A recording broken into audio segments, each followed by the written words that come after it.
PMLA యాక్ట్లో అయితే అది కాదు.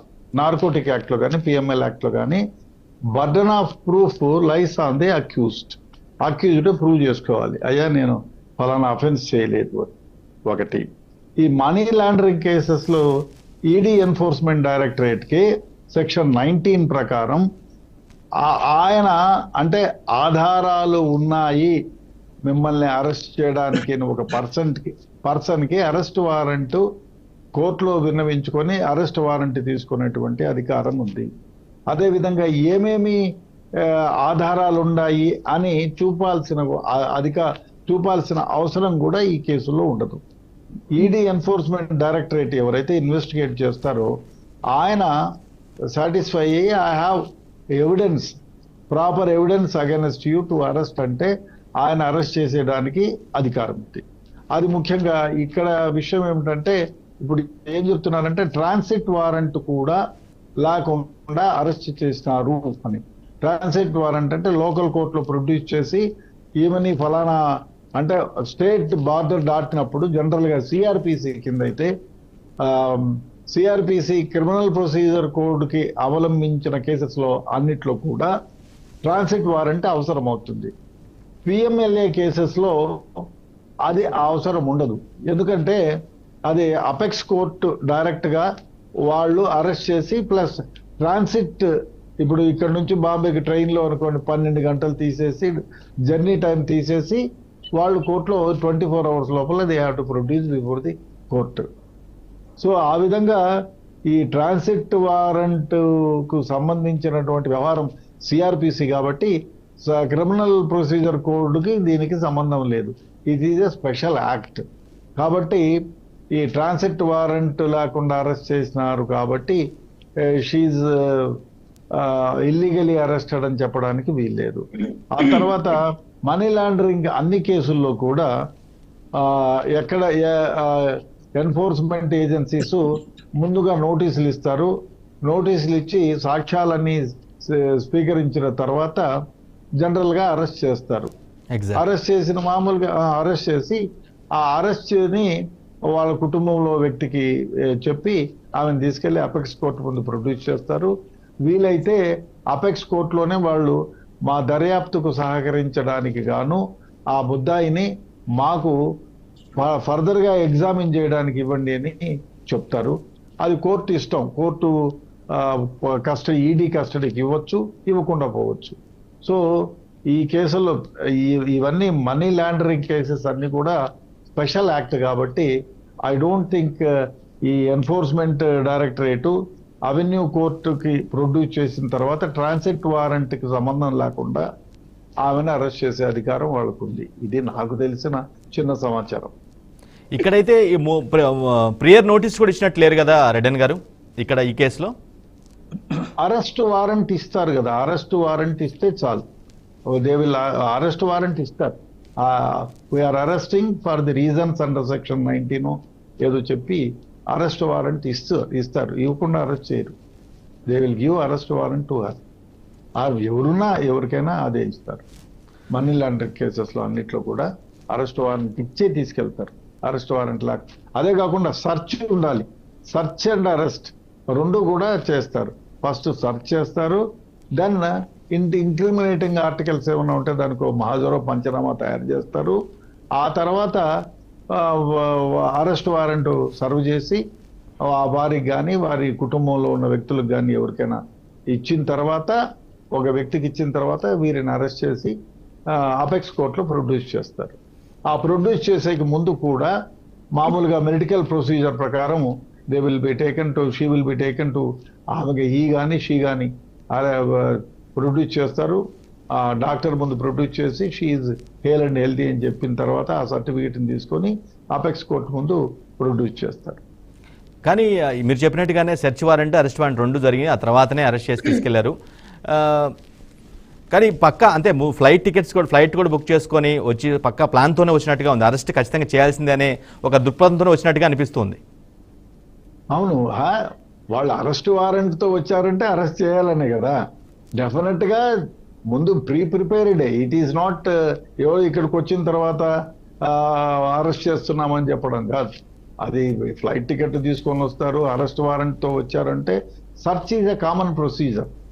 Here in apex, here in PMLA cases లో it is a must, it is a procedure. Search చేసి ఆ తర్వాత అరెస్ట్ చేస్తారు అంతే. ఇది ఎవరిని అరెస్ట్ చేసినా కూడా అదే ప్రొసీజర్ ని అడాప్ట్ చేస్తారు. అది ఇప్పటికిప్పుడు అనుకోని అరెస్ట్ చేయడం కాదు. ఇట్స్ ఏ ప్రీ ప్లాన్ గానే అరెస్ట్ చేసి, అంటే ఈ విధంగా అరెస్ట్ చేయాలి, ఈ విధంగా అరెస్ట్, వాళ్ళ అరెస్ట్ అన్ని జనరల్ గా గోప్యంగానే ఉంచుతారు. మనీ లాండరింగ్ కేసెస్ లో అన్నిట్లో కూడా గోప్యతనే పాటిస్తారు. ముందుగా చెప్పి మేము వస్తున్నాం మీరు ఉండండి, అట్లా జనరల్ గా జరగదు. కానీ రెడ్డన్ గారు గతేడాది మార్చిలో వరుసగా 3 సార్లు, అంటే 2 రోజుల గ్యాప్లోనే 3 సార్లు వరుసగా ఆమెను విచారించడం జరిగింది. మళ్ళీ ఎగ్జాక్ట్గా ఆల్మోస్ట్ 1 year రీచ్ అవుతున్న సందర్భంలో ఇంత గ్యాప్ తీసుకొని అరెస్టు అంటే వాళ్ళు కన్ఫర్మేషన్ కోసం ఆగారా, లేదంటే ఇంకేదైనా రీజన్స్ ఉండి ఉంటాయంటారా? ఎవిడెన్స్ కలెక్ట్ చేస్తారు. క్లియర్ కట్ గా there should be evidence. PMLA కేసులలో, మనీ లాండరింగ్ కేసెస్ లో అన్నిట్లో కూడా అఫెన్స్ కు సంబంధించినటువంటి క్లియర్ కట్ ఎవిడెన్స్ కోసం చూస్తారు. ముందు సమన్స్ ఇస్తారు, విచారిస్తారు, తర్వాత వీరికి కో అక్యూజ్డ్ ఎవరైనా ఉంటే వారిని విచారిస్తారు. పోనీ వాళ్ళని ఎవరైనా అక్యూజ్డ్ గా కాకుండా వాళ్ళని ప్రాసిక్యూషన్ విట్నెస్ గా చేసేట్టుగా ఉంటే వాళ్ళను ఆ విధంగా కూడా చేసి, వాళ్ళ ద్వారా సేకరించిన సమాచారాన్ని కూడా ఇన్వెస్టిగేషన్ చేసి, వీళ్ళకి ఏమైనా అఫెన్సెస్ సంబంధం ఉందా, డాక్యుమెంట్స్ ఏమేమి ఉన్నాయి, అన్ని డాక్యుమెంట్స్ అన్ని కలెక్ట్ చేసిన తర్వాత ఆ వ్యక్తిని అరెస్ట్ చేస్తారు. తొందరపడి ఇవాళ ఏదో క్రైమ్, లోకల్ క్రైమ్ లో మర్డర్ కేసులో వచ్చినట్టు తప్ప మర్డర్ అయింది పదా అని చెప్పి చెయ్యరు. ఎందుకంటే ప్రొసీజర్ ఉంది. వాళ్ళు మనీ లాండరింగ్ ఎక్కడెక్కడ జరిగింది, హూ ఆర్ ఆల్ రెస్పాన్సిబుల్, ఏ విధంగా ట్రాన్స్ఫర్ అయింది money, wear the money translated, ఆ అఫెన్సెస్ కు సంబంధించిన సర్టిఫికేషన్స్ అవన్నీ తీసుకున్న తర్వాతే నెమ్మదిగా టైం చూసి అరెస్ట్ చేస్తారు. రైట్. అమర్నాథ్ గారు కవిత అరెస్ట్ తర్వాత కవిత అరెస్ట్ పరిణామాన్ని క్లియర్ వెండెట్టా పాలిటిక్స్ గా బీఆర్ఎస్ చాలా బలంగా వాదిస్తుంది. మీ పార్టీ రియాక్షన్ ఏంటి, మీరేమంటారు దీని మీద? అమర్నాథ్ గారు. మొదటగా అందరికి నమస్కారం అండి. ఇప్పుడు దీనిలో అసలు మా పార్టీకి సంబంధం ఏముంటుందండి? ఇది ఈడీ కానీ లేకుంటే సిబిఐ కానీ వాళ్ళు విచారణ చేస్తున్నారు, వాళ్ళకి ఆధారాలు దొరికి ఉండొచ్చు. సో వారు వచ్చి చాలా క్లియర్ గా అరెస్ట్ వారెంట్ తో రోజు రావడం. సో భారతీయ జనతా పార్టీకి కానీ లేకుంటే నరేంద్ర మోడీ గారి కేంద్ర ప్రభుత్వానికి కానీ అసలు దీంతో ఈ అరెస్ట్ సంబంధం లేదు. ప్లస్ ఆమె అంత పెద్ద ఈ అరెస్ట్ అంత సీరియస్ గా ఒక పెద్ద రాజకీయ చర్చ చేయాల్సినంత కూడా ఏం లేదు. ఆమె ముఖ్యమంత్రి బిడ్డ కాబట్టి ఏదో అందరు దాని మీద నుంచి మన తెలంగాణలో మాట్లాడుతున్నారు. కానీ అది ఢిల్లీ కేసు. తెలంగాణ రాజకీయాలకు కావచ్చు, తెలంగాణ ప్రజలకు కావచ్చు, లేకుంటే తెలంగాణ సామాన్య జనాలకు ఏమాత్రం సంబంధం లేని కేసు. ఈమె అక్కడికి వెళ్ళి తప్పు చేసి ఉండవచ్చు, అది వేరే విషయం, రైట్. కానీ ఇక్కడే ప్రజలకు లేకుంటే ఇక్కడ రాజకీయాలకు అసలు సంబంధమే లేదు. ఇక్కడ రాజకీయాలు ఇక్కడ జరుగుతూనే ఉన్నాయి కదా. ఇప్పుడు మొన్న అసెంబ్లీ ఎలక్షన్స్ జరుగుతున్నాయి, ఇప్పుడు పార్లమెంట్ ఎలక్షన్స్ జరుగుతాయి. సో హ్యావింగ్ సెడ్ దట్, ఇక్కడ 2 ఇంపార్టెంట్ విషయాలను మనం గమనించవచ్చు. అంటే ఒక పొలిటికల్ అబ్జర్వర్ గా మీరు అన్నారు ఇందాక 2023 మార్చిలో నోటీసెస్ సర్వ్ చేసిన తర్వాత ఈ మధ్య కాలంలో నేను కూడా పేపర్లో మీడియా ఆధారంగా తెలుసుకున్న విషయాలు ఏంటంటే, ఒక 3 వ్యక్తులు అప్రూవర్ గా మారడం జరిగింది. అంటే ఆ 3 వ్యక్తులు ఎవరు? ఈవిడకు చాలా క్లోజ్ గా ఉండేవాళ్ళు. వెరీ రీసెంట్లీ ఫిబ్రవరిలో అశోక్ కౌశిక్ అని ఎవరైతే ఆవిడ పిఏ ఉన్నానో అతను అప్రూవర్ గా మారడం జరిగింది. అంతకు ముందు అరుణ్ రామచంద్ర పిల్లై కావచ్చు, తర్వాత ఇంకో ఆయన గోరంట్ల రాఘవ్ గారు, అట్లా కొన్ని పేర్లు మీడియా ద్వారా నేను విన్న ఏంటంటే, సో వారు అప్రూవర్ గా మారడం వలన చాలా అంశాలు తెరపైకి వచ్చి ఉంటాయి. సో అప్రూవర్ గా మారడం అనేది ఒక 3 ఈవెంట్స్ జరిగినాయి అనేది మన కళ్ళ ముందు కనబడుతున్నాయి. అంటే మీరు ఇందాక అడిగిన ప్రశ్న, లాస్ట్ మార్చికు ఇప్పటికి ఇవాళకి మధ్యలో. సో దానిలో కొత్త ఆధారాలు వాళ్ళకు లభ్యం అయి ఉండవచ్చు.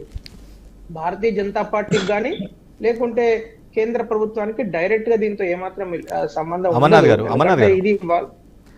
గారు, బీజేపీయేతర రాష్ట్ర ప్రభుత్వాలు కానీ బీజేపీని వ్యతిరేకించే ప్రాంతీయ పార్టీలు కానీ బలంగా చెప్పేది, ఈడీ అయినా ఐటీ అయినా మరే కేంద్ర దర్యాప్తు సంస్థ ఏదైనా సరే, మోదీ సై అంటే సై అంటుంది, నై అంటే నై అంటుంది అనేది బలమైన వాదన. ఆ ప్రాస్పెక్ట్ లో మిమ్మల్ని క్వశ్చన్ అడిగాను సార్. మీకు ఒకటి విషయం గమనిస్తే 2014 కన్నా ముందు ఈ కేంద్ర ప్రభుత్వంలో ఎవరున్నారు? యూపీఏ గవర్నమెంట్ అంటే ఎవరున్నారు? కాంగ్రెస్ పార్టీ ఉంది కదా. ఎగ్జాక్ట్. అప్పుడు కూడా స్కామ్లు ఎవరి పేరు మీద వచ్చాయి? 2G స్కామ్ తీసుకోండి, అలాగే కోల్ స్కామ్ తీసుకోండి, ఆదర్శ కుంభకోణం తీసుకోండి, ఏది తీసుకున్నా ఎవరి పేరు మీద వచ్చింది? భారతీయ జనతా పార్టీ నాయకుల మీద వచ్చిందా, లేకుంటే భారతీయ జనతా పార్టీ కార్యకర్తల మీద వచ్చిందా? వాళ్ళ పార్టీల మీదనే వచ్చినాయి కదా. ఇప్పుడు ఎవరైతే సోకాల్డ్ ఇండియా అలయన్స్ లో ఉన్న వాళ్ళు, కుటుంబ పార్టీలు, అవినీతి పార్టీలు ఏవైతే ఉన్నాయో వాళ్ళ మీదనే అప్పుడు కూడా వచ్చాయి, వాళ్ళ మీదనే ఇప్పుడు కూడా వస్తున్నాయి. ఒక వ్యక్తి అవినీతి చేస్తున్నప్పుడు, లేకుంటే ఒక పార్టీ అవినీతి చేస్తున్నప్పుడు, ప్రభుత్వంలో ఉన్నప్పుడు ఆ వ్యక్తికి కావచ్చు, ఆ పార్టీకి కావచ్చు సమన్స్ రావడము, లేకుంటే నోటీసెస్ రావడం సర్వసహజం. అదే ఇప్పుడు భారతీయ జనతా పార్టీ కేంద్ర ప్రభుత్వంలో 10 సంవత్సరాల నుంచి ఉన్న తర్వాత కూడా ఈ రోజుకి కూడా ఒక నాయకుడి మీద, ఒక కేంద్ర మంత్రి మీద చిన్న అలిగేషన్ కూడా లేదు. అసలు ఫర్గెట్ ఎవిడెన్సెస్, ఏజెన్సీస్ కాదు, ఒక అలిగేషన్ కూడా లేదు. చేయడానికి కూడా దమ్ము కూడా లేదు ఎవరికి.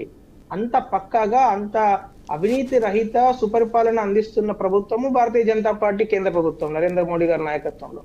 సో ఇప్పుడు జరుగుతున్న అంటే గత 5-6 గంటలుగా కావచ్చు, లేకుంటే గత 14 నెలలుగా, అంటే నవంబర్ 2022లో ఫస్ట్ టైం ఆవిడకు నోటీసెస్ జారీ చేసినప్పటి నుంచి కూడా చాలా, అంటే ఒక కేసులో ఇందాక వారు రెడ్డన్న గారు చాలా స్పష్టంగా చెప్తున్నారు. అంటే కేసులో పురోగతి అనేది ఎట్లా ఉంటుందంటే, ప్రోగ్రెస్ లో ఒక్కొక్క ఆధారం వాళ్ళకి వచ్చిన కొద్దీ ఒక్కొక్కటి వాళ్ళు జోడించుకుంటూ వెళ్తారు. ఇప్పుడు మొట్టమొదటిగా FIR లో ఈవిడ పేరు లేదు, ఈవిడని జస్ట్ ఒక విట్నెస్ కిందనే జోడించి పిలిచారు. ఆ తర్వాత 8 నెలల తర్వాత ఆవిడను, 9 నెలల తర్వాత ఆవిడను కూడా అక్యూజ్డ్ కింద చేశారు. ఈ రోజు కూడా నేను ఇందాక మీడియా ద్వారా వచ్చిన సమాచారం మేరకు వాళ్ళు ఇచ్చిన నోటీస్ లో, అంటే అరెస్ట్ వారెంట్ లో క్లియర్ గా రాసిన్నది, షీఈస్, అంటే అలిగేషన్ లో she is found guilty of money laundering. దాని అర్థం ఏంది? సెక్షన్ 3 కావచ్చు, సెక్షన్ 4 కావచ్చు, ఈ 2 సెక్షన్ల కింద. Section 3 is very broad section, అంటే మొత్తం వాల్యూ చైన్ లో ఎక్కడ ఉన్నా కూడా, ఏ విషయాన్ని ఇన్ఫ్లుయెన్స్ చేసినా కూడా షీ విల్ బి అక్యూజ్డ్. అదే సెక్షన్ 4 కింద వస్తే very specific, up to 10 years of imprisonment. అంటే ఏదో అది ఆషామాషి వ్యవహారము, ఏదో చిన్న బెయిల్ తీసుకునే వ్యవహారం కాదు ఇది. ఇది చాలా పెద్ద కేసు ఇది. అంటే మనకు అర్థమవుతున్నది, అది సెక్షన్ ఏదైతే సెక్షన్ 4 అని వాళ్ళు పెట్టారో దానిలో నేను ఇందాక ఇంటర్నెట్ లో చదువుతూ ఉంటే, it is rigorous imprisonment of up to 10 years.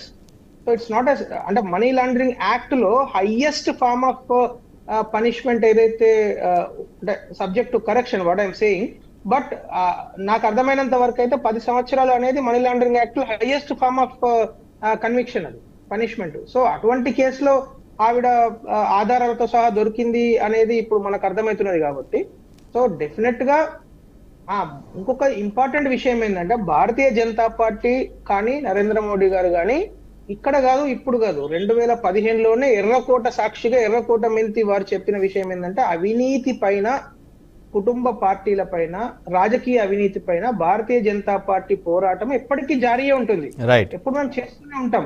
అయితే దానిలో అది ఈ విధంగా ఏదో ఏజెన్సీస్ ఉపయోగించుకోవాల్సిన కర్మ మాకేం పట్టలేదు. దానికి ఏంది, దానికి కోర్టులు ఉన్నాయి, ప్రజా కోర్టు ఉన్నది. రాజకీయాలలో మేము వాళ్ళ పైన అలిగేషన్స్ చేస్తాం, వాళ్ళు డిస్ప్రూవ్ చేసుకోవాలి. ఇందాక రెడ్డన్న గారు కూడా ఒక మాట చెప్పారు, ఈవెన్ కోర్టులో కూడా the onus is on the accused to disprove the allegations. ఇప్పుడు ఎవరైతే అక్యూజ్డ్ సోకాల్డ్ కవిత గారు ఉన్నారో ఆవిడ యొక్క బాధ్యత ఏంటంటే, ఆవిడ వెళ్ళి ప్రూవ్ చేసుకోవాలి, నేనేం చేయలేదు, నా దగ్గర ఈ రోజులలో నేను లేను అక్కడ, మీరు ఏదైతే రాంగ్ పెట్టారనేది. సో దానికి భారతీయ జనతా పార్టీ ఆ వ్యవహారానికి సంబంధం లేదు.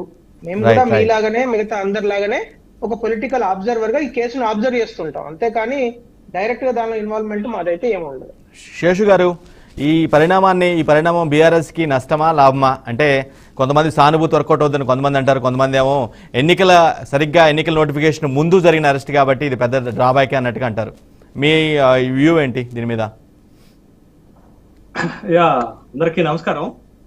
హైదరాబాద్ లో ఒక పక్క దేశ ప్రధానమంత్రి నరేంద్ర మోడీ రోడ్ షో చేస్తుంటే, మరొక పక్క మాజీ ముఖ్యమంత్రి కుమార్తె కల్వకుంట్ల కవిత గారు ఈడీ చేత అరెస్ట్ చేయబడింది. మార్చి 16వ తారీఖు నాడు 18వ లోక్సభకి ఎన్నికల నోటిఫికేషన్ విడుదల కాబోతున్నటువంటి సందర్భంలో కవిత అరెస్టు ఒక రాజకీయ ప్రాధాన్యత కలిగినటువంటి అంశంగానే చూడాలి. అయితే కవిత అరెస్ట్ తోటి ఎవరికి లాభం జరుగుతుంది, ఎవరికి నష్టం జరుగుతుంది అనేటటువంటి ఒక పొలిటికల్ డైమెన్షన్ కనుక మనం చూస్తే ఖచ్చితంగా ఇది బీఆర్ఎస్ పార్టీకి కొంత ఇబ్బందికరమైనటువంటి పరిస్థితులు వచ్చేటటువంటి అవకాశం ఉంటుంది కవిత అరెస్ట్ తోటి. ఎందుకంటే ఇది గత 2 సంవత్సరాలుగా ప్రజల్లో ఉన్నటువంటిది, గత 2 సంవత్సరాలుగా రాజకీయ విశ్లేషణలు, డిబేట్స్ జరుగుతున్నటువంటి కేసు కాబట్టి వాళ్ళకు కొంత ఇబ్బందికరమైనటువంటి పరిస్థితి ఉంటుంది. కానీ భారతీయ జనతా పార్టీ పైన గతంలో అనేకమైనటువంటి ఆరోపణలు వచ్చినటువంటి సందర్భంలో భారతీయ జనతా పార్టీ ఎక్కడ తొందరపడినట్లుగా మనకు కనపడలేదు. ఎందుకంటే బీఆర్ఎస్ పార్టీకి బీజేపీ పార్టీకి మధ్య సంబంధాలు ఉండబట్టే, అంతర్గత ఒప్పందాలు ఉండబట్టే కవిత అరెస్ట్ జరగలేదు అనేటటువంటి ఓ రాజకీయ పరమైనటువంటి ఆరోపణ కాంగ్రెస్ పార్టీ చేసింది. అయితే ఇప్పుడు కవిత అరెస్ట్ తోటి భారతీయ జనతా పార్టీ కొంత మేరకు పొలిటికల్ గా గెయిన్ అయ్యేటటువంటి అవకాశం మనకి కనపడుతుంది ఈ అంశంలో. అయితే మనం అసలు కేసు పూర్వాపరాలను కనుక ఒక్కసారి కనుక పరిశీలన చేసినట్లయితే ఈ కేసు 2022లో బయటకు వచ్చినటువంటి సందర్భంలో డిసెంబర్ 11, 2022 నాడు కవిత ఇంట్లోనే సిబిఐ విచారణ చేసింది కవితను. అప్పుడు సాక్షిగా మాత్రమే విచారణ చేసింది. కేసు యొక్క పూర్వాపరాలు తెలుసుకోవడానికి ఒక సాక్షిగా తను ఎంక్వైరీ చేశారు. కానీ తర్వాత జరిగినటువంటి పరిణామ క్రమాల్లో జరిగినటువంటి అరెస్ట్లలో సౌత్ గ్రూప్ నుంచి అరెస్ట్ అయినటువంటి ప్రతి వాళ్ళు కూడా కవిత ప్రమేయం ఉంది అనేటటువంటి ఇంట్రాగేషన్ లో చెప్పడం వల్ల కవితని కూడా ఈడీ 2023లో ఒక 3 సార్లు విచారణ చేసింది.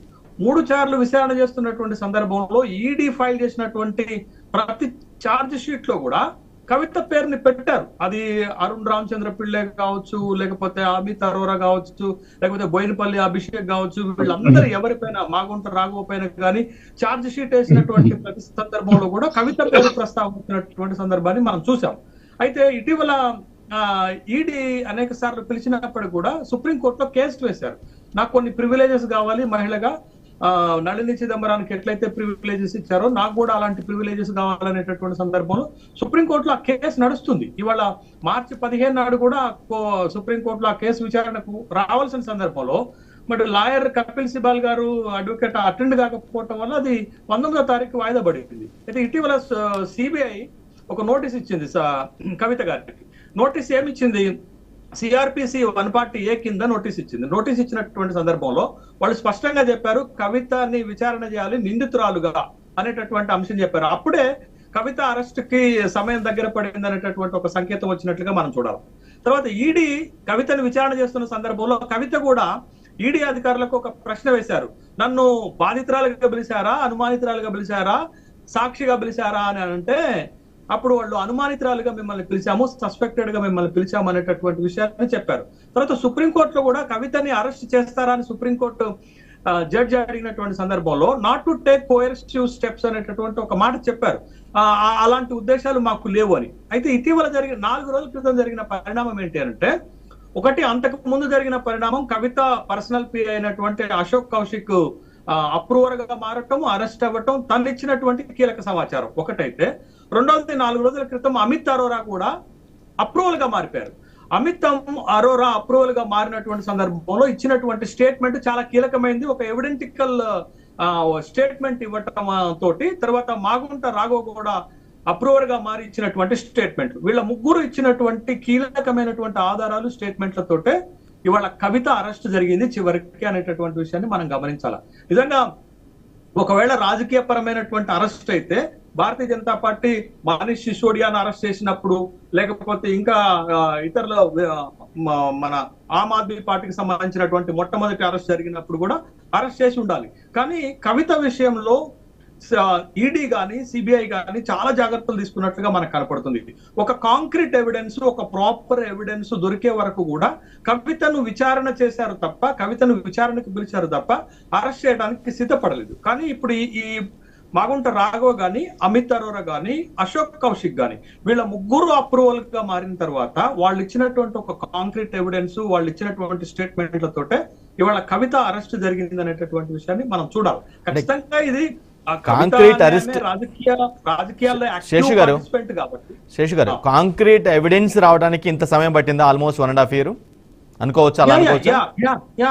ఇప్పుడు కవిత లిక్కర్ స్కామ్ లో ఇన్వాల్వ్మెంట్ ఉంది అనేటటువంటి విషయం చాలా మంది నమ్ముతున్నారు. ఆ విధమైనటువంటి సౌత్ గ్రూప్ లో తను చాలా కీలకంగా యాక్టివ్ గా పనిచేసిందని తెలుసు. కానీ ఉట్టిగా మనం మాట్లాడుకోవటానికి అనుకోవటానికి దర్యాప్తు సంస్థలు అరెస్ట్ చేయవు. వాళ్ళకి ప్రాపర్ ఎవిడెన్స్, ఒక ప్రాపర్ ఎవిడెన్స్ దొరకాలి. తర్వాత ఇట్లాంటి అప్రూవర్స్ ఇచ్చినటువంటి బలమైనటువంటి స్టేట్మెంట్స్ ఉండాలి. అప్పుడే దర్యాప్తు సంస్థలు ముందడుగేస్తాయనేటటువంటి విషయంలో ఈ కేసులో కూడా మనం గమనించాల్సినటువంటి అంశం ఉంది. కాబట్టి ఇక్కడ ఇంతకాలం ఎంక్వైరీ జరిగింది. ఎంక్వైరీలో వాళ్ళకి ప్రాపర్ ఎవిడెన్సెస్ ఎప్పుడైతే దొరికాయో వాళ్ళకి